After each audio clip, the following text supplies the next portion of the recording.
All right. Well, I was doing a lesson yesterday, and the subject came up of octaves and playing octaves.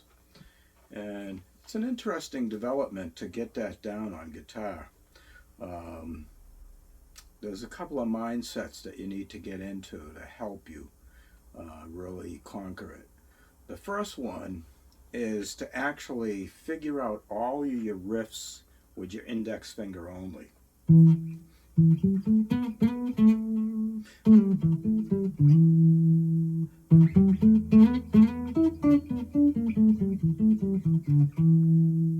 Okay. Now, the reason for that, why would I have to do that, is because it becomes your guide finger, right? You have to do that motion. Okay? So you have to get that motion going. It's the index finger. I use that to be my guide finger, so I really kind of can see my whole riff going down this way, right? Then you've got to work across the fretboard, okay? And the reason for that is that when I'm doing the sixth and fourth, to do the octave, here's the breakdown, okay?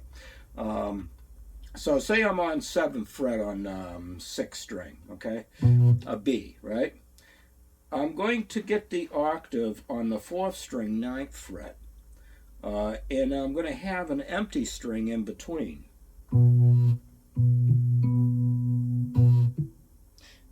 Why is it empty? I'm laying that index finger down, blocking the 5th string. Okay? And then I'm doing a rest stroke to the 3rd string. Okay? And it's all activated with the thumb. The thumb, the pioneering of the thumb was Wes Montgomery. And the whole idea, the story I heard was he was an auto mechanic by day and was working on picking up guitar. And so when he'd get home, he'd be playing. And his neighbors were saying, you know, it's getting a little loud. So he started playing with his thumb. And he just developed a technique of playing with his thumb. Now, I don't know where the octaves came in and stuff, but he was very ingenious with it because he had a great attack. The fleshy side of the thumb, you don't usually think of as, you know, being a bright thing. Well, ironically on him, he developed a nice callus right here, and it was like almost as hot as a pick. And so he had quite an attack to his thing. But the main attack really is that no-tone chick that's living in the middle of it. A good example of that is if we took like Stevie Ray Vaughan's Cold Shot. Right? There's a lot of that. A lot of no-tone chick that goes along with, see?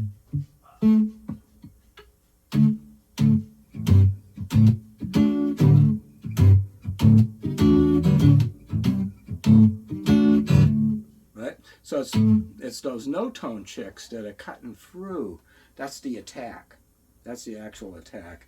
And all the octaves is really the pitch that's being described. And then, now, like I say, to go across the neck gets very interesting, right? So for me to do, like I said, if I was on 7th fret, on the 4th string, I'd do 9th fret. So 2 frets higher, 2 strings over, right? That works great on the 4th and 6th string. And then if I go to the 5th and 3rd string, same idea. Also, I want to be really well in tune. I might have a little buzz. Sounds like I need a little something working there. But for intents and purposes, this is fine enough. Now, the problem gets when I get to the treble strings. So when I do 4th and 2nd string, if I was to attempt 7 and 9 fret, it doesn't work. I have to do 7th and 10th fret. Okay? And that works out the same way on the 3rd and 1st string.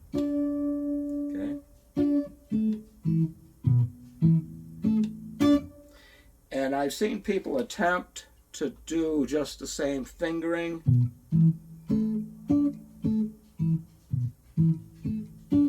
and just kind of, do that bounce.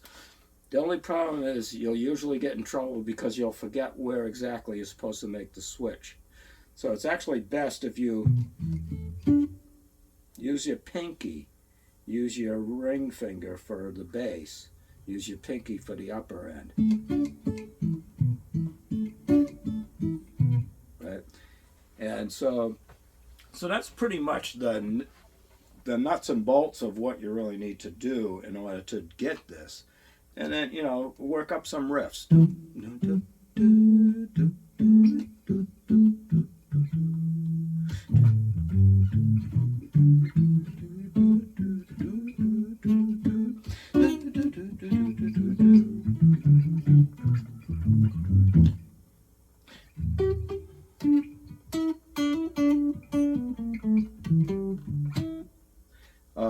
And, you can do a pinch 'em. I'm not too crazy over that because it gets real thin sounding. If you hear this, and then you hear that, there's a big difference. See? So that thumb strike is pretty good. And imagine, if you're a pick player, then the pick, using the rest stroke, you can still develop the same idea too. But I find the thumb to be the greatest. And right now it's using the twin, but I've got, the Epiphone dialed down onto the neck pickup, and I've got the tone really kind of just about burned off.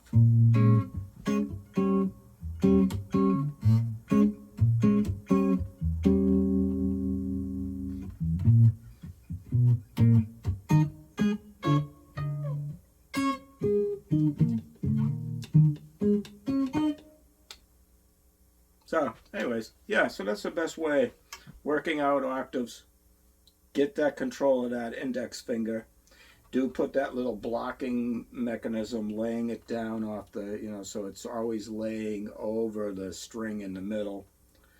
And then developing either ring finger or pinky and index. So, and that's it. That's pretty much it in a nutshell. And you will ace octaves. Oh, no. You know what? You want to really ace them?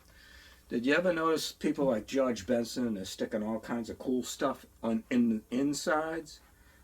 Okay, not using a no-tone check in the middle, but using something really slick. So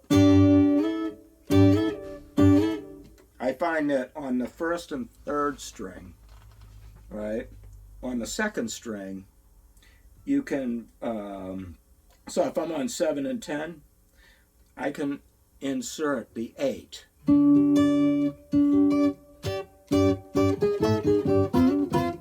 Right?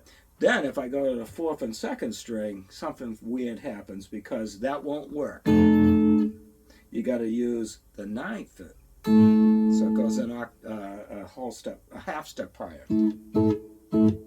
And I end up with a root 5 root. This way, what is it? Root 4 root.